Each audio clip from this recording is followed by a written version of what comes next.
everyone, welcome back to our YouTube channel. Today we will be talking about the golden rules to crack the UPSC Civil Services examinations. So now the major reason why we call it the golden rules is because it applies to everyone and anyone who is starting off with the preparation of the UPSC. It's a one-stop solution for all the problems that you might have related to the exam, right? Of course, there might be some modifications from your level because I always say that it's a very subjective kind of perspective towards the exam, right? Because at the end of it, it's your preparation, it's your understanding of the paper and how you want to attempt it. So I think you should be the right person to understand as to what is right for you, what is wrong for you when it comes to the preparation, and not blindly follow any random tips that are there on the internet or even the tips that I'll be sharing with you, right? You need to look for yourself basically. But having said that, there are certain unsaid rules in every examination which are known by the aspirants, but what happens is the major problem comes when it is there of the implementation, right? So we'll be sharing those tips and we'll make sure that you also implement it so that you're able to fetch more marks and able to really well in the exam. So the first and the foremost thing is you should know the why of the reason, right? What I'm trying to say by saying this is you should know why are you even appearing for the exam, because a lot of times what happens is that we do things out of experience, we do things out of curiosity, and also because of peer pressure, because this is one of the most prestigious professions in our country today. But just following the herd mentality is not eventually, it's not letting us go anywhere basically, if you say in a very quantitative manner.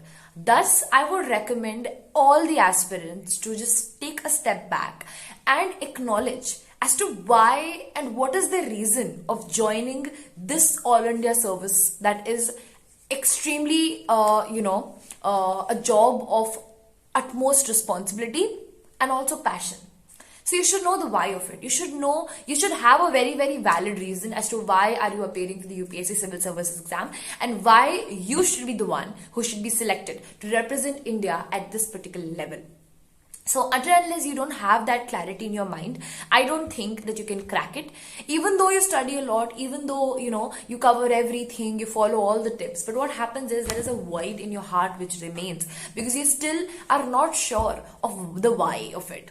And even though if you crack the exam, in the interview, the board members, whoever will be there, they will be observant about this fact that you're not passionate about this particular exam. And when that happens, when the passion is not there, when the drive is not there, you kind of, fall short, right? So that should be the first and foremost thing. Other than that, as I always say, an overview of the syllabus saves a lot of time, right? Because otherwise you'll just be overwhelmed by the type of content which is there. You'll just be going here and there to study, but at the end of it, it would, mean nothing because you still don't know where to just bottom down all the topics to basically specify or, in specifications, I would say.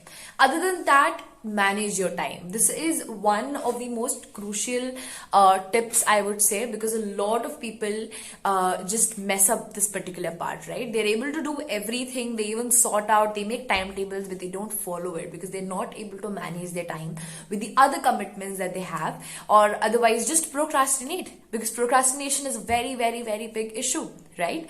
So I think I urge you all to manage your time effectively so as to cover most of the things and pave this way towards achieving success. Other than that, I would also like to talk about revision, because a lot of people study a lot, but then in the mock test, they just don't remember, they just don't recall. Why is it so? That's because they haven't revised. So proper revision is extremely important, especially when you have such a vast syllabus, right? So a repeated revision is required at least 2 to 3 times per month, whatever you've studied. Take out time, take out dedicated amounts of time for your revision so that you're able to cover things more efficiently and also are able to, go forward in a way that you don't forget things, right? So these were my golden tips that you can apply, and huge all the best for all the aspirants out there who are, paving their way towards achieving the ultimate success. Thank you so much and stay tuned.